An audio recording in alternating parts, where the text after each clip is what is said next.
Welcome to Poetry Lockdown. We're up to day 126.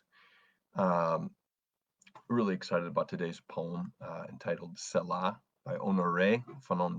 I hope I'm getting that name right. I've talked about, in this Poetry Lockdown, just how powerful it can be when different poems talk to each other. I think, a lot of times you'll get something illuminated from one poem that might not have been lit up if you hadn't been looking at another poem in conversation with it. I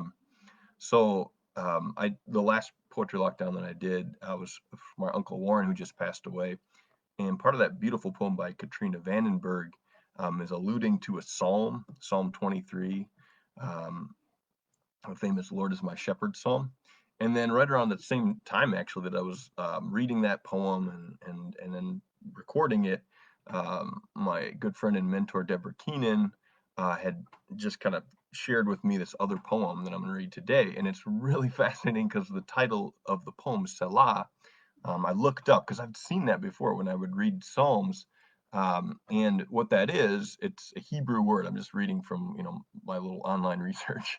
Um, it's found at the ending of verses in the Psalms and has been interpreted as instruction calling for a break in the singing of a psalm, or it may mean forever. And I think both of those meanings have application to this particular poem, which I see as kind of a new kind of psalm. So with that introduction, let's get to this poem. I believe this was written very recently. I've been talking about poems that are really in conversation with today. This is, I think it was July 17th when it was published on Poem a Day or poetry.org, poets.org. Here's what she said about the poem. She said, "The past few weeks were very hopeful for me as an African American. I saw images of young Black people out in the streets protesting to make this country a better place. As an older person who stayed inside while these young folks put their bodies on the line, I wanted to celebrate them. I wrote this poem as a spiritual exaltation of Black faith that our hope for change for our country is coming." So that's Honorée Fanonne in her introduction to the poem, or her, not really introduction, her just talking about the process of writing the poem, reflecting the poem. Here's the poem itself. Selah by Honorée Fanonne after Margaret Walker's For My People. The Lord clings to my hands after a night of shouting. The Lord stands on my roof and sleeps in my bed, sings the darkened Egun tunnel, cooks my food in abundance, though I was once foolish and wished for an emptied stomach. The Lord drapes me with rolls of fat and plaits my hair with sanity, gives me air, music from unremembered fever. This air. Oh, that I may give air to my people. Oh, interruption of murder. The welcome Selah. The Lord is a green Tubman escape, a street buzzing with concern, minds discarding answers, Black feet on a centuries-long journey. The Lord is the dead one, scratching my face, pinching me in dreams, the screaming of the little girl that I was, the rocking of the little girl that I was, the sweet hush of her healing, her syllables skipping on a homesick pink. I pray to my God of confused love, a toe touching blood and swimming through Moses' water, a cloth and wise rocking. An eventual Passover. Outlined skeletons will sing this day of air for my people. Oh, the roar of God, oh, our prophesied walking. Wow. That's Selah by Honorée Fanonne.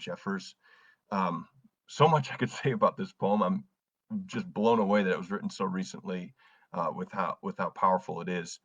It seems to me, if I'm thinking about kind of the key image or thought or word choice that really stood out for me on first reading it was this idea of air. And it's really interesting when you think about Psalms being sung and then breath. My wife's a singer, and she talks definitely about just like the importance of the breath in song, and I think it's central to this poem that the poet is saying, Selah is that moment for pause. That's one of the reasons for it, and that middle of the poem seems like a really key part where the poet says, "This air, oh, that I may give air to my people." That's in italics, and I take that as that's the voice of God. Oh, interruption of murder. So it's not only a stop in the song, it's like, no, we're gonna stop what's happening on this planet, in this country, the injustice. That's how I read it, especially when in light of what the poet Jeffers says about her admiration for the Black Lives Matter activists, um, the welcome Selah. So I just find that deep, serious play with the word air to be the heart of this poem. And then also the secondary like theme that I see running through this poem is just that it is in deep conversation with the past. I had to look up that word, and I'm still not totally sure if I got it. That early on in the poem it says where the Lord is doing these things, and one of the things the Lord does is sings the darkened Egun tunnel. And after a number of fruitless Google searches, I did see something that I think it is referring to.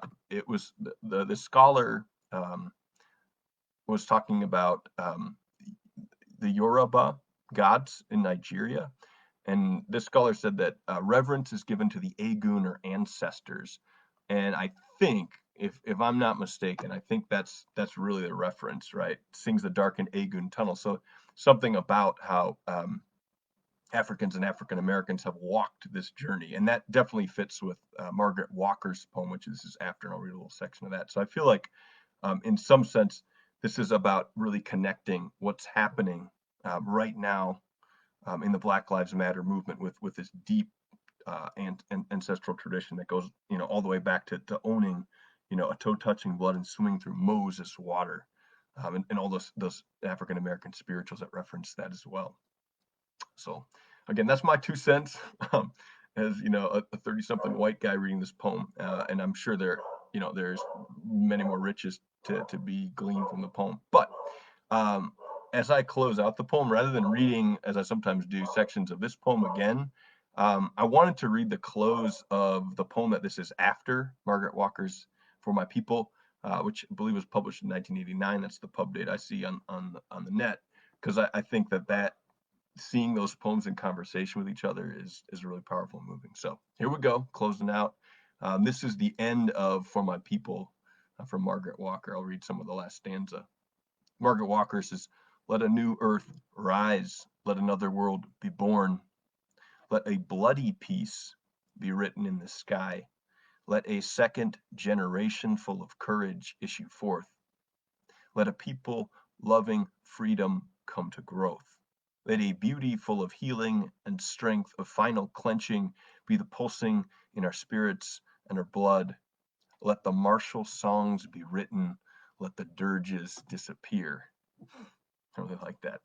And there's a sense of martial songs at the same time as peace, like that bloody peace. Uh, you know, at the heart of this activism, this movement, this demand for justice. So, really powerful poem. Um, Thank you so much, Honorée Fanonne Jeffers, for this beautiful poem. Thank you all for tuning in. Thanks, Deborah Keenan, for tipping me out to this beautiful poem. Hope you have a great rest of your evening. Take care.